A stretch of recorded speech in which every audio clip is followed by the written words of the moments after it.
Tonight, Fox 12 is getting an inside look at how crisis teams with mental health response can help intervene in Portland before a severe situation arises. There have been questions about why a team like this was not used before a deadly police shooting last month. Fox 12's Drew Reeves caught up with the team to find out. Drew? Yeah, that's right. We're in Lents Park, where just about 3 weeks ago, a man was shot and killed by police. You can see that there is still a memorial for him out here. Many people have wondered why a crisis team wasn't sent out here to help in this situation. Several organizations have these programs, and now an Oregon lawmaker is pushing for them to be available nationwide. So basically, we're the Portland Street Response Team. With the introduction of the Portland Street Response, mobile crisis teams have increased in Portland.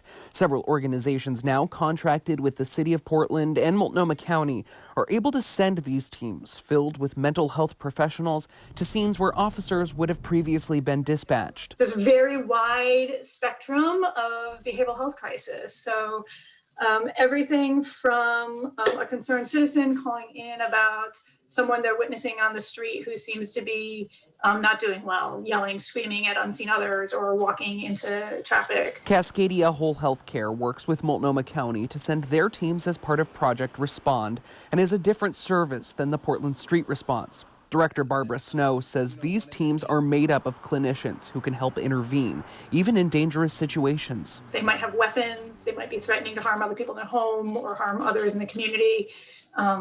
People who are suicidal, people who are homicidal. So some wonder, why was no team dispatched here to Lents Park the morning a man was shot and killed by police officers? Snow says Cascadia's Project Respond teams do go to dangerous situations involving weapons, but they have to be called out by the officers on scene or paged by the county. We asked police if they considered that in this case, and were told they could not release additional information. She says it's impossible to know if their presence would have changed the outcome. I wasn't there. I don't have any more details about what happened there than what the news has told me.